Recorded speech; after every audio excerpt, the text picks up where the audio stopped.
With the kids, the bikes and the quads all drawing a line under round number 3 of the Africa Off-Road Championship out at Coligny, it was the turn of the cars and the buggies. A nice lineup for round number 3, and everyone thinking about, in 7 months' time, who can walk away as overall and category champions for 2018. Nice prize giving to hand out all of the prizes from the previous round at Zerost to get ready for Coligny. There has been some surprise results on the tour so far. Wolf-Peter Fumfai walking away with Class B and overall wins. And he is going out at round number 3 to see if he can be once again the giant killer. Some good lineup from the production vehicles, but a great lineup from a lot of our special vehicle buggies, giving us one of the best looking lineups we've seen so far on the season. All the drivers would be going out knowing that the early running would be sand racing and a little bit of dust and brush, but later on in the lap they would be finding the mud and be hoping it wouldn't be too bad for them. Wolf-Peter Fumfai, as he did at the previous round, first wheel out in the Class B single-seater. He was going to have stiff competition with no less than 17 Class B entries lining up for round number 3, making it the toughest category to win. In the F category, Willy Feldman and Cornelius Niemann would be going out there in the Bantam. In the F2, they would go up against Andre Vermeulen and Rian van Rensburg. Just 2 entries coming in for the F category. B11 this time, Johan Basson. A big threat for an overall, also a big threat for a top 3 placing in his single-seater. Single-seaters at the Africa Off-Roads have become incredibly hard to beat. Jaco and Hendrik Esterhuizen, we saw them line up for the first time at round number 2. They are back racing with us at round number 3 at Coligny in the B17. Look at all those Class Bs. Never ending down in the start line queue. Started to dull over a little bit as the cars went out. Riggers Prinsloo and Dylan de Kock, they've had a solid season so far in the Class Ps, and they'd be going out trying to defend against Giel Nel and Dierwald Hutting, as well as Julio and Hilario Ferreira. Brendan Martin made it the 3rd of the single-seaters in the B121. And again, 17 cars lining up in the special vehicle Class Bs. That is incredible. In the D7, Marius and Jaco de Pria going to see what they could do. Just the 1 entry coming in this time. So where we lost production vehicles, we gained special vehicles. In the Class C, Colleen Croshaw and Marina van Skalkwyk. They are having their best season to date as well. Every single time they go out, they learn more about the vehicle, more about how they can push and go even faster on the events. Tiaan Prinsloo and Dion de Kock in the B31 would be challenging to try and climb the ladder. Predicted pace showed them on for a top 5. Nishal Bana, it's been a slow start for Nishal this time around. Normally challenging in the early part of the season for race wins and category wins in the B category. This time around seems to be knocked off his perch somewhat by Wolf-Peter Fumfai. But the season is still early doors, and there is a long way to go until our final event in December. Jacques Rousseau as well in the B46. He may have an advantage of all the B category cars. His sits the highest. And with the mud box coming a little bit later in the lap, he's going to have some good ground clearance. It may afford him the advantage. Andre Vermeulen and Johan Fourie in the B14. Just going out there. For the cars, you can see they were churning up much more early lap dust than the bikes and the quads. And they would be praying that little bit of breeze, you can see the Pirelli flags in the background of the shot there, they were praying that breeze would pick up a little bit more. Julio and Hilario Ferreira, nice slow-mo shot of them roosting the cameraman.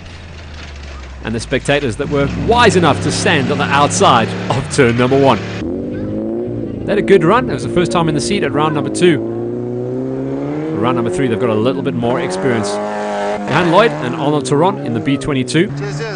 They would be trying to climb the ladder inside of a top 10. With such a strong lineup here at Coligny, it was going to be interesting to see who could actually make their way inside of a Class B top 5. The talent pool was super deep. Herman and Karen Combrink revving up the B38 with a sweet line. It's elbows in through those first couple of turns as well. And the Class Bs are not the most nimble at slow speed. They much prefer to stretch their legs and get out there into the wide open. Freddie O'Brien and Johan Retief in the B39 in the Pronto colours. Also a car that sits nice and high. The second entry in for the production vehicle Class F, F1s, André Vermeulen and Rian van Rensburg. They were doing a chase down on Willy Feldman and Cornelius Niemann and hoping that they had the advantage. But remember, very similar cars, both running the Colts. My favourite car of all, the Beetle. Sifi van Schalkwyk and Arthur Croshaw in the B100. Another car, if they could make the passes out on the track, on a predicted top 3. Giel Nel and Dewald Hutting in the P47. 3 entries coming in for the P category at this round. So everyone was going to be walking away with a trophy, but what colour would it be? Gold, silver or bronze? John Boxhorn in the B99, getting close to the end of the lineup chute. He was hoping that he wouldn't have to go through too much of the dust. You could see it hanging and settling in the early part of the lap. So that dust buffer, unfortunately, gone. The Pirelli flag in the background still flapping, but not quite enough. As Jean van Rooyen and Eckhard van der Linden in the C4 roll on out. 3 entries coming in from the C categories. Colleen Croshaw and Van Schalkwyk, Van Rooyen and van der Linden, and Jacobs and Tate as they roll out in the second of the Baja Bugs. Baja Bugs making a bit of a comeback in 2018. By my count, there are still 5 out there in racing format able to race. Come guys, let's get a buggy category going. Akil Jacobs in the B28 gets us close to the end of the lineup queue.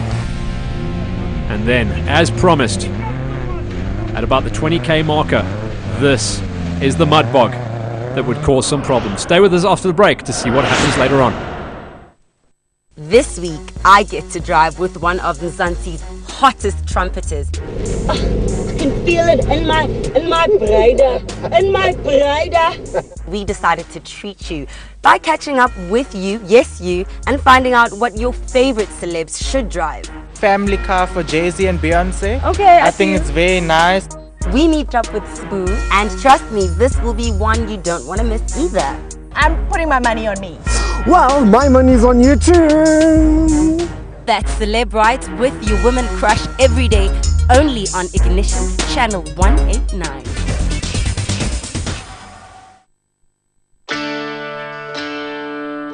We're the people that bring the world to you. The people you come home to every night.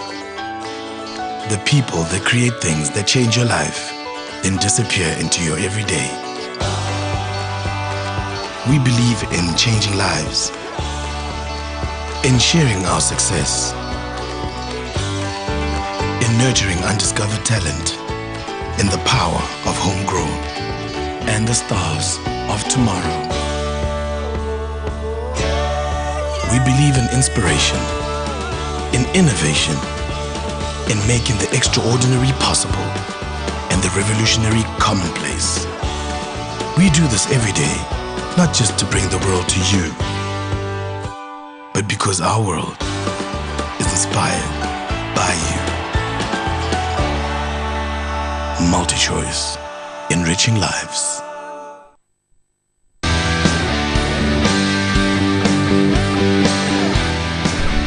Back out into the laps, and that'll be an anthill people will be trying to avoid if they can spot it. Out on track, leading in the F category and trying to chase down on their best result overall for the season. Willy Feldman and Cornelius Niemann tippy-toeing their way through in the banter, but look in the background. That's how close things are getting. Everyone starting to bunch themselves up. Rickers Prinsloo and Dylan de Kock, even though they're in an open cockpit, one of the fastest crews through the water, and they had really pulled up their socks and were leading in the Class Ps. Wolf-Peter Fumfai had gone backwards. He was our first wheel out. He'd gone back into 3rd overall, and he was getting closed down by Johan Besson. But so clearly, it was not an advantage to be leading in the early stages of the lap. Look at all that 4x4 experience coming into play. Monis and Jaco de Preer Looked like they had a sweet line there, but I think they found the deepest spot. They'll know for the next lap though. Jaco and Hendrik Esthuizen in the B12. You've got to keep that momentum rolling. Yeah, you might get a little bit of a bow wave, but you've got to keep running, especially for the rear-wheel drive cars. Especially the rear-wheel drives in the B category as well. They've got those skinny tires. If you don't keep rolling forwards, you are going to become an obstacle in the mud bog. Julio and Hilario Ferreira seem to have really found their seat together. It was Ethan in the Navi seat last year. This time around, Hilario getting his feet wet for the first time in 2018. Herman and Karin Kombrink in the B38 had actually found a lot of time in the first half of the lap and were on point for a top 3 placing. Freddie O'Brien in Johan Retief B39. We talked about this car having the highest clearance in the B category. It helps them a lot in these mud bogs. Giel Nel and Dierwald Hutting, wet feet racing for the rest of the day in the P47. They were trying to close down on Rickers Prinsloo and Dylan de Kock, but those guys were absolutely charging. And check out how things had bunched up. So it was clear around about the halfway marker of lap number 1 that there was some advantage to starting later on. Very flat area around Coligny, meaning you could actually look into the distance and kind of spot the lines that the other drivers were opening up for you. And this was the closest we had seen the racing the whole way through. Even though we were only at round number 3, the closest we had seen everyone bunched up on the track so far in the season. Jaco Rousseau trying to spot the markers. Oh, there's some big rocks down there as well. And the light frame B categories do tend to find them more than most. Colleen Croshaw and Marina van Schalkwyk. Slow and steady, nice and easy, no problems. Akil Jacobs pushing hard, one of the most aggressive drivers on lap number 1, as he found something like 5 positions in the first 30 kilometers. Nishal Bonner on the B20, not finding the form of last season, as Jean Van Rooyen and Eckhard van der Linden buck and bounce their way through the water, up and out the other side. It was pretty clear running on lap number 1, but lap number 2 in the mud bog was going to definitely show some different challenges, as those rocks were now moved out the way, and that would change the story of how much traction there was. Good job from our marshals out there at some of the further points on the circuit, making sure that everyone gets bagged and tagged and marked. Wolf Peter Fumfire got himself back into the number 2 spot, and it was up to Rickers Prinsloo and Dylan de Kock to try and chase them down. Monis and Jaco Dupree were having an incredible run in their D7. Van Schalkwyk and Croshaw in the bug had been one of the highest climbers, and they were really now challenging themselves up for a top 3 placing in the Class Bs. Willy Feldman and Cornelius Niemann were leaders on the road in the F2 as they ran the Bantam Butt out front for the first time in 2018.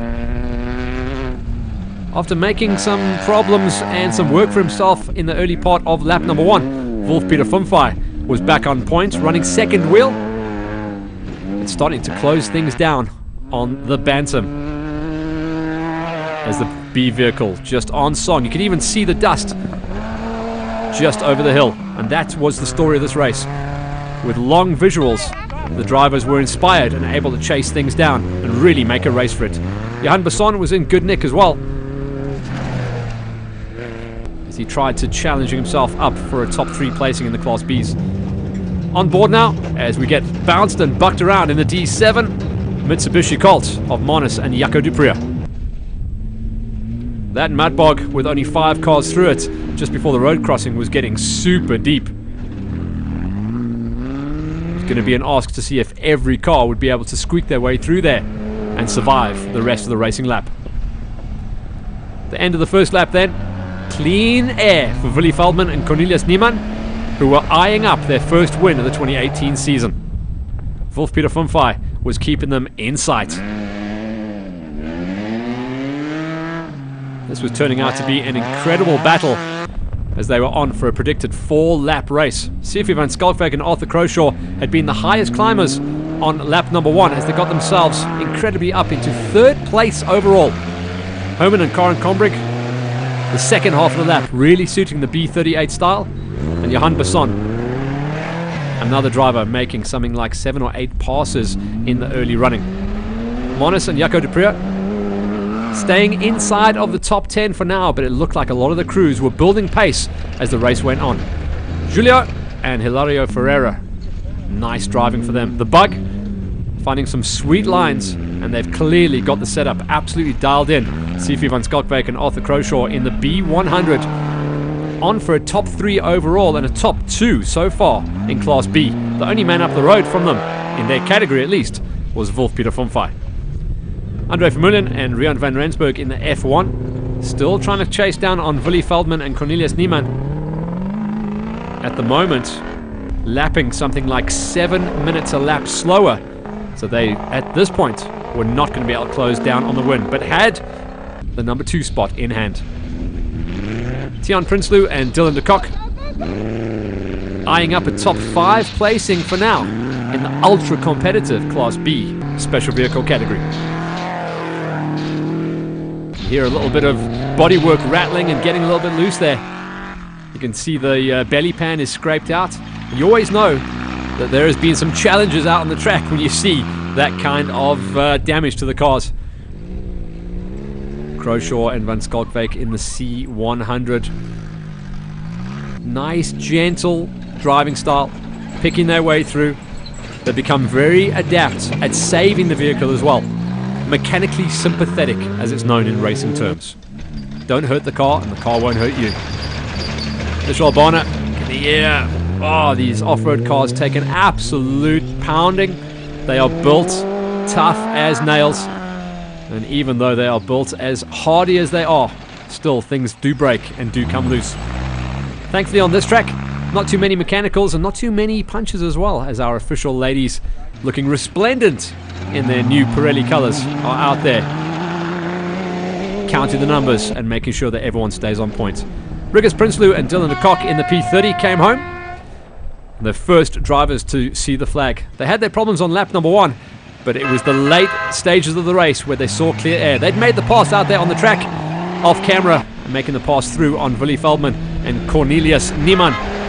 But still, the F2 came home with its highest finish ever, 2nd place overall and a win in the F category. Wolf-Peter Fumfai also came home with another win, 3rd place overall and a Class B win.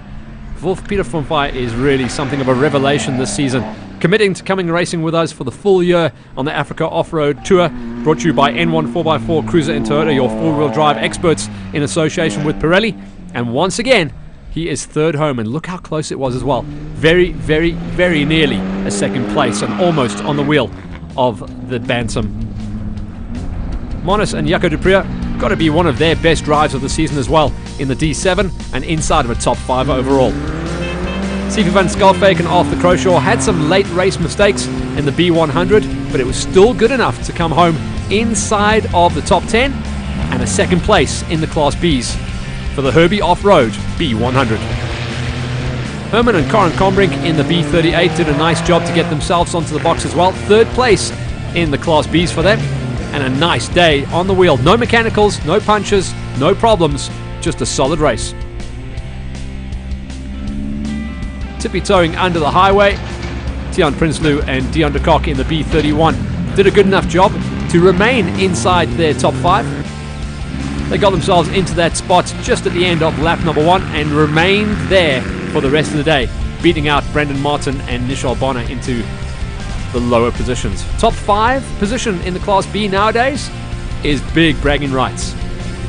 Colleen Croshaw and Mariana van Skalkwyk in the C100 did a nice job, and they brought it home with a class victory in the category C's, beating out Jean van Rooyen and Eckhard van der Linden and Fahim Jacobs and Adam Tate. Here's a breakdown and confirmation of the results then. In the special Class Bs, Wolf-Peter Fumfai beats out Sifu van Skalkwyk and Arthur Croshaw, and Herman and Corin Combrink make it inside of the top 3. After that is Johan Basson, Tiaan Prinsloo and Dylan de Kock, Brendan Martin and Nishal Bonner. Colleen Croshaw and Marianne van Skalkwyk took the win in the special vehicle Class Cs ahead of Jean van Rooyen and Eckhard van der Linden. In the Class Ps, Rickers Prinsloo and Dylan de Kock, the only finishers to walk away and therefore win the Class Ps. In production vehicle Class D, Monis Dupria, Jaco Dupria and Clinton Van Zyl got their victory, and Class F, Willy Velman and Cornelius Niemann rock and roll to their win. We went down in the pits and caught up with some of the drivers. I'm Marnus Dupree. This is my brother Jaco Dupree. We just want to thank N1 4x4 for the great event that they've put together here today. And thank you for Flip Velman and Bertha Velman for doing the race organizing. And thank you for prepping my car as well. Thank you. I did 2 laps with my brother. And yeah, all good success. And no cars overtook us. So we had a good day. And that was it from Coligny, round number 3 of the Africa Off-Road Championship Race Series. Round number 4 on the 21st of April in Camille. We'll see you there.